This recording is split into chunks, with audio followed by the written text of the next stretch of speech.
নমস্কাৰ, মই গৌৰৱ গগৈ।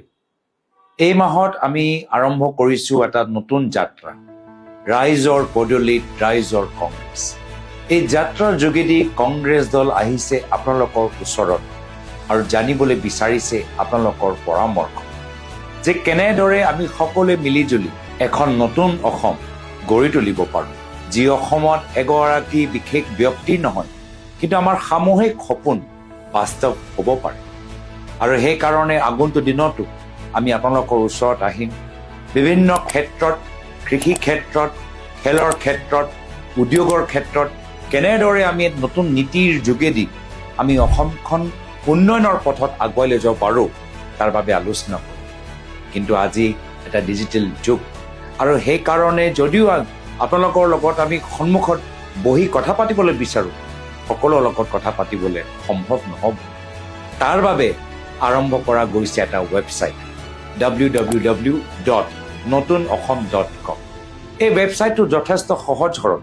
ইয়াত মাত্ৰ আপোনালোকে দিব লাগে নিজৰ নাম, বয়স, আপোনালোকৰ বিষয় আৰু সুপৰামৰ্শ। উদাহৰণস্বৰূপ এই বিশেষ সময়ত আমি সকলোৱে চৰ্চা কৰি আছোঁ উচ্চ শিক্ষাৰ ওপৰত। সকলোৱে দেখিছে যে কেনেদৰে তেজপুৰ ইউনিভাৰ্চিটিত আমাৰ ছাত্ৰ ছাত্ৰীসকলে প্ৰতিবাদ কৰি আছে সেই অনুষ্ঠানৰ পৰিৱেশ। কিন্তু আজি উচ্চ শিক্ষা ক্ষেত্ৰত বিভিন্ন বিদ্যালয়ৰ ক্ষেত্ৰত যদি সমস্যা আছে, মাত্ৰ তেজপুৰত নহয়, ডিব্ৰুগড়তো সমস্যা আছে, যোৰহাটত সমস্যা আছে, গুৱাহাটীত সমস্যা আছে।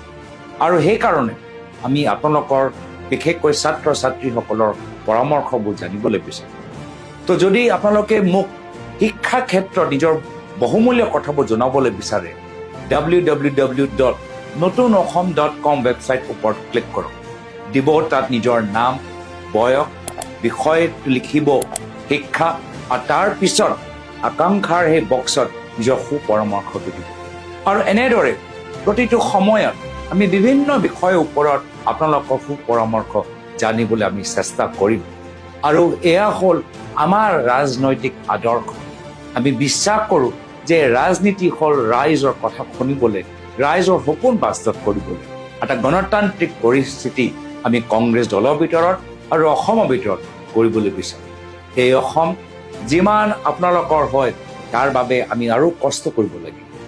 এই ক্ষেত্ৰত আমাক সহায় কৰক, আমাক সুপৰামৰ্শ দিয়ক, আমাক আশীৰ্বাদ প্ৰদান কৰক। এইখিনি কথা আজি মই আপোনাৰ লগত পাতিবলৈ আহিছোঁ। নমস্কাৰ, ধন্যবাদ।